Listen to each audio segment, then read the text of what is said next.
Multiplying algebraic terms is different from adding and subtracting terms. Terms can be multiplied that are not alike, and I'm going to say that again. They do not have to be like terms to multiply. You can multiply anything together. Okay. To multiply algebraic terms, you use the associative property of grouping numbers together and their variables together. Then multiplying numbers and variables with variables. So here are some examples. So if I want to multiply 3x and -4, okay? So I just start off by multiplying the numbers first. I do the 3 and the -4 and the 3 become what? -12. -12. And then I just put all the letters after it. In this case, there's only an x, but if there would have been more, we would have listed all them together. Okay. So these are not like terms, but it did not matter. So multiplying it doesn't matter. It if doesn't they're alike matter or at not. all. Okay. All That right. should be easy. That should be really nice because you don't have to determine anything. Okay.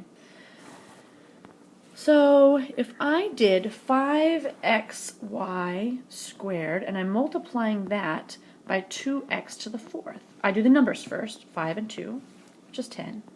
And then I just write all the letters, but I've got this x in both of them.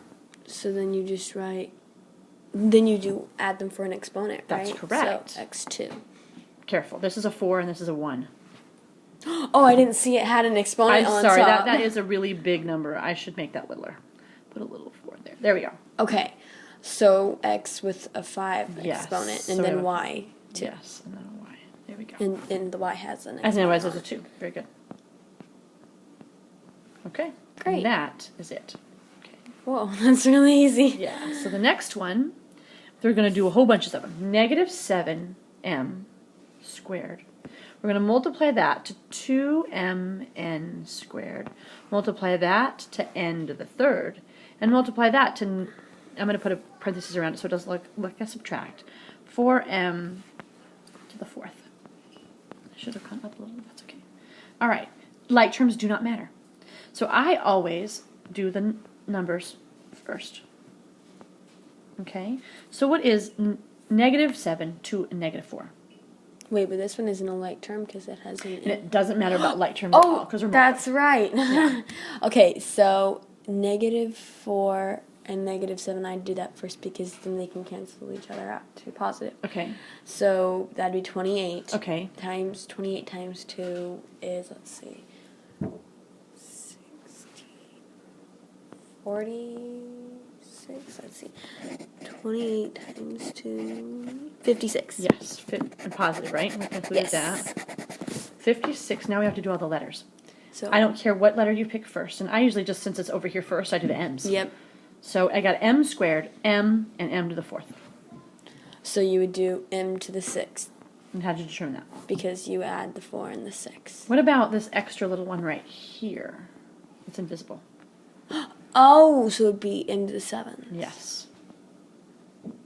And now we do our n's. I've got And 2 and 3. so into the 5th. Yes. Very good. We're doing it. Okay. Yeah, it's not bad at all. Not bad. Let's do, like you liked it before, let's do a couple of your homework problems together. Let's do this one here. 7xy times 5y. Okay, I do the numbers. 7 and 5. So 35. Okay. And then what do I write down for my letters? X Uh-huh. and then y squared. Very good. Okay. Looks like I have room for some more over here. Yeah. So let's do 3x, 2x, and 7. What do I do first? You multiply the numbers. Okay. So 6 times 7 is 42. Okay. And then x squared. All right. Good job. It looks like I have a little more on the bottom down here. Yeah. As long as I kind of make it big, I can do it. I'm going to do a big one. 10y squared times 3x times y. All right, what do I do Okay. first? So you multiply, so 30, Okay. and That then came from those two. Uh-huh. Right? Okay. and then y to the 3rd. Y to the 3rd could come from this and the little invisible 1. Mm-hmm. And then X. x. Very good. Okay. It's think not you got hard. it. Yeah, it's not hard. Fantastic. That was a very short video too. Good. We're done.